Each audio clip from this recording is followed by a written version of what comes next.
Hello বন্ধুরা, good evening.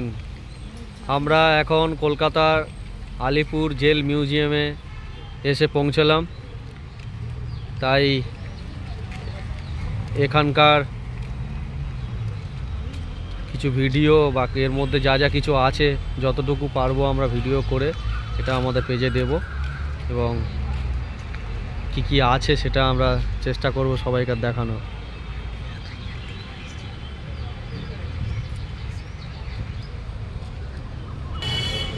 Parking and ticket ডিটেলসটা আমি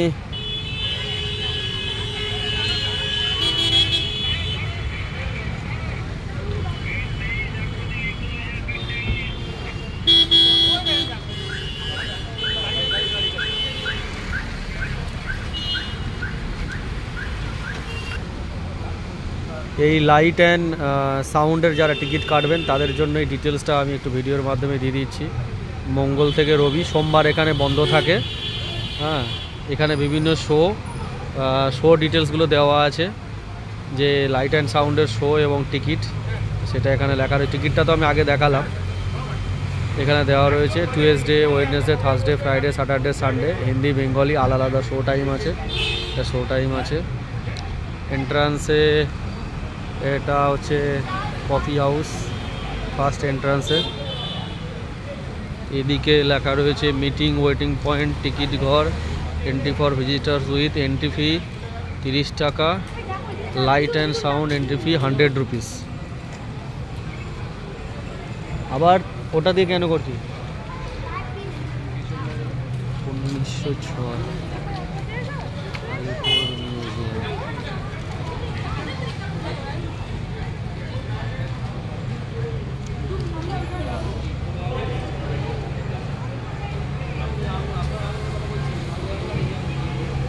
বহু ইতিহাস এর সঙ্গে জড়িয়ে। জাস্ট আমরা এখন এন্ট্রি করছি। টিকিট ঘর, সব। আচ্ছা, এটাই হচ্ছে টিকিট ঘর। খালাস কক্ষ, মেয়াদ শেষে অথবা আদালতের বিচারে নির্দোষ প্রমাণিত হওয়ার পর ছাড়া পাওয়া বন্ধুকে জরুরি কার্যবিধি পালতে ঘর মুক্তি হতো।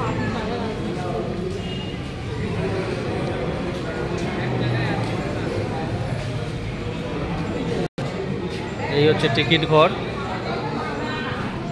এখানে লাইন দিয়ে আপনাকে ভিতরে টিকিট কাটতে হবে। এটা হচ্ছে এখানকার অফিস, বহু ইতিহাসের সঙ্গে জড়িয়ে। কয়েদি দ্বিতীয় শ্রেণীর ওয়ার্ড।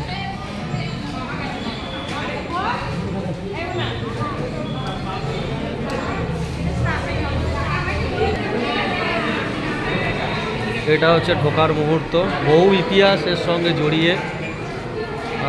ফাঁসির মঞ্চ, সাজাপ্রাপ্ত কয়েদিদের। আচ্ছা, এটার ইতিহাসগুলো, পুরনো ছবিগুলো।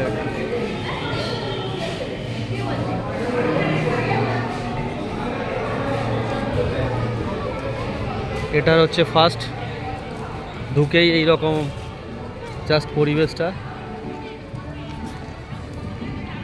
এটা আমরা ঢুকলাম।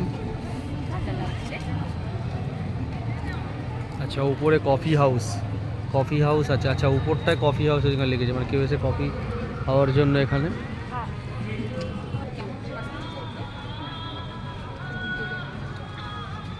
এগুলো কি? আচ্ছা, এটা অফিস, টয়লেট খুব নিট অ্যান্ড ক্লিন।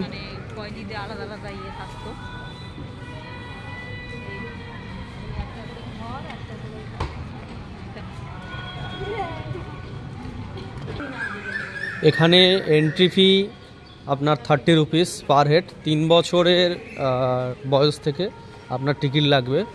আর যদি আপনি লাইট অ্যান্ড সাউন্ডের ওই ভিডিওগ্রাফি বা প্রদর্শনী দেখতে চান, এখানে টোটাল সিট আছে 230, অফিস থেকে যেটা বললেন, আর 100 রুপিস করে পার হেড। তো আপনি 30 রুপিসের টিকিট কেটে আলিপুর মিউজিয়ামটা পুরোভাবে দেখতে পারেন। আর 100 রুপিস দিলে আমি লাইট আর ভিডিওটা। নেতাজি কক্ষ, বিধানচন্দ্র রায়। আচ্ছা, যারা যারা এই জায়গা থেকে মানে এনারা ছিলেন, এই নেতাজি কক্ষ মানে এই জেলটাতে কারা ছিল, দেখ, নেতাজি কক্ষ, বিধানচন্দ্র, চিত্তরঞ্জন দাস। এটা হচ্ছে ফাঁসির মঞ্চ। গ্যালোস।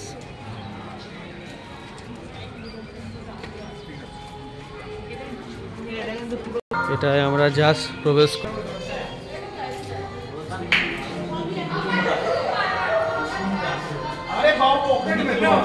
এইরকম ভাবে জেলের মধ্যে থাকতে হয়, দেখ কয়েদিদের থাকতো।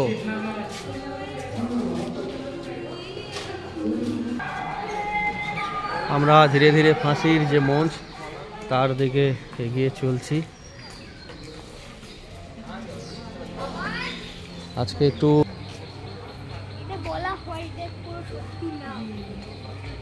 এখনো কেউ জানেই না নেতাজির কি হয়েছে।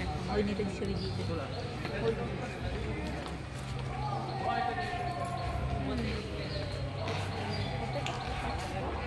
ফোনটা কিন্তু তোমাদের কাছে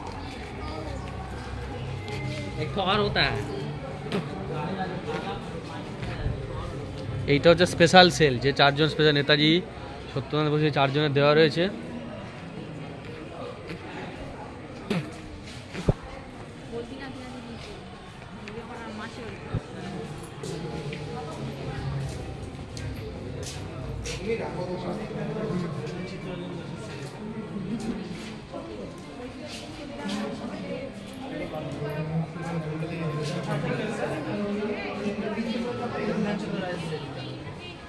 ব্যারিস্টার চিত্তরঞ্জন দাসের সেল এটা।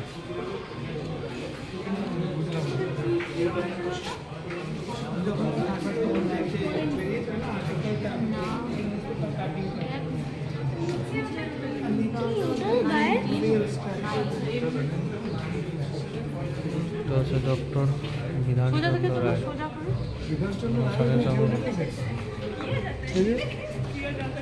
5ই সেপ্টেম্বর থেকে বিধানচন্দ্র রায়ও জেলে ছিল।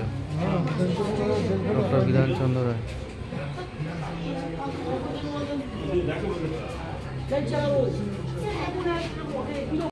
এটা নেতাজির সেল। নেতাজি এই সেলে ছিল, চিন্তা করে দেন কি ইতিহাস।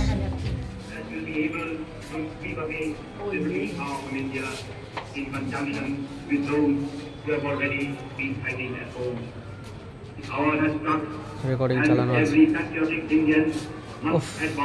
কি ভাষা!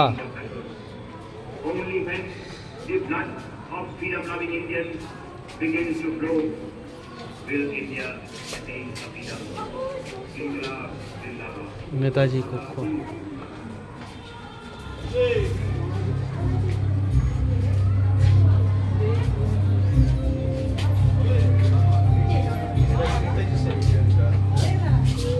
আইন অমান্য অপরাধে 1930 খ্রিস্টাব্দে 30 জানুয়ারি থেকে 23 সেপ্টেম্বর পর্যন্ত কারারুদ্ধ ছিলেন।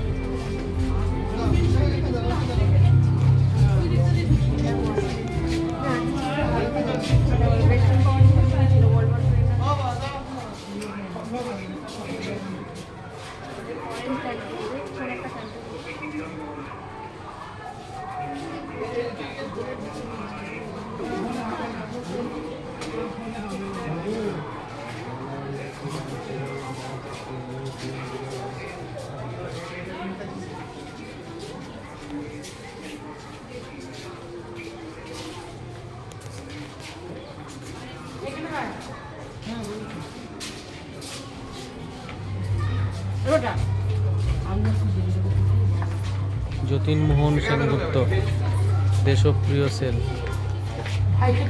তৎকালীন মেয়র যতীন্দ্রমোহন সেনগুপ্ত। আচ্ছা, কলকাতা পুরসভার তৎকালীন মেয়র ছিল দেশপ্রিয় যতীন্দ্রমোহন সেনগুপ্ত। তখন তো স্বাধীন হয়নি, 1865 থেকে 1933।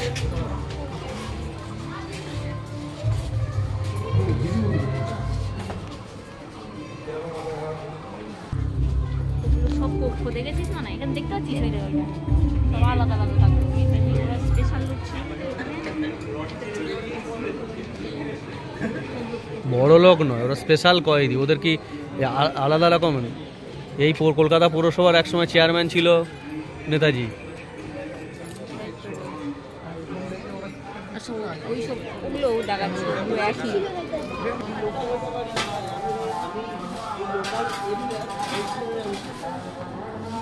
ছবি দেখালাম আমিও করি, ওই তো কবে কত কাটিও এই হাল বালের সামনে 1 বছর 2 বছর করছি। আমাকে দেখবো Nehru cell, Indian first prime minister, যিনি যে কক্ষে ছিলেন।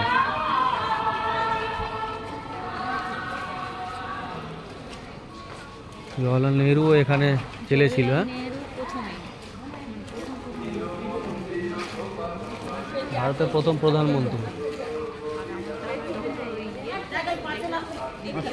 প্রধানমন্ত্রী 17ই ফেব্রুয়ারি 1934 থেকে 7 মে পর্যন্ত কারাকক্ষে ছিলেন। এটা হচ্ছে জওয়াহরলাল নেহরু কক্ষ।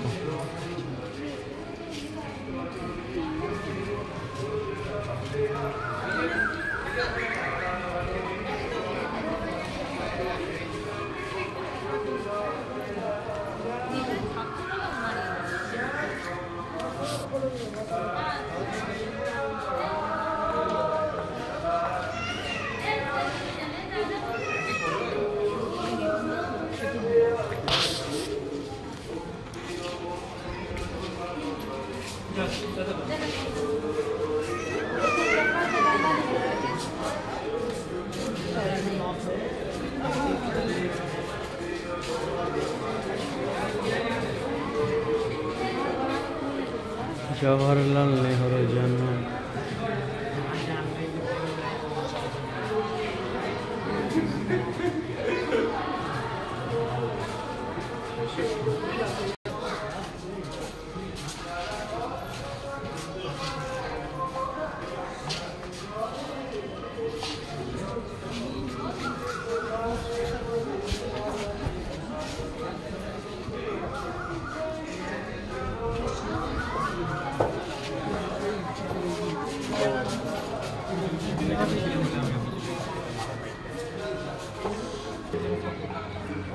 এখন চিন্তা করো যখন এখানে বন্ধুরা থাকছে ওদের সঙ্গে দেখা করতে হবে, তবে একদিন ঢুকতে হবে। দিনের বেলা যখন দাঁড়িয়ে থাকবি একদিন একদিন করে বন্ধু যাবে অটোগ্রাফি, এই অটোবায়োগ্রাফি, এই জন্য বায়োগ্রাফি,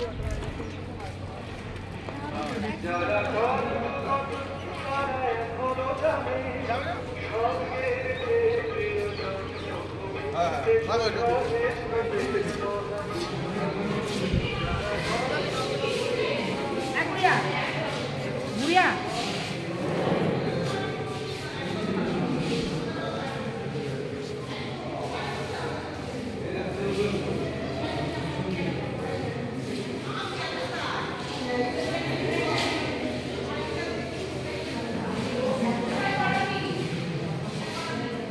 তাঁতকল। ভিতরে চলো।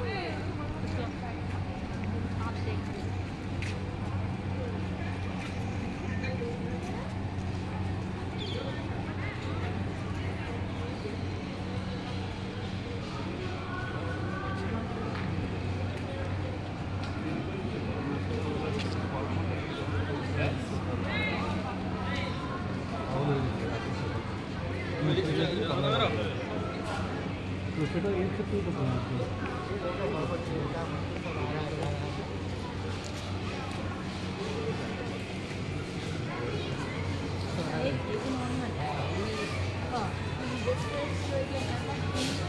Oh.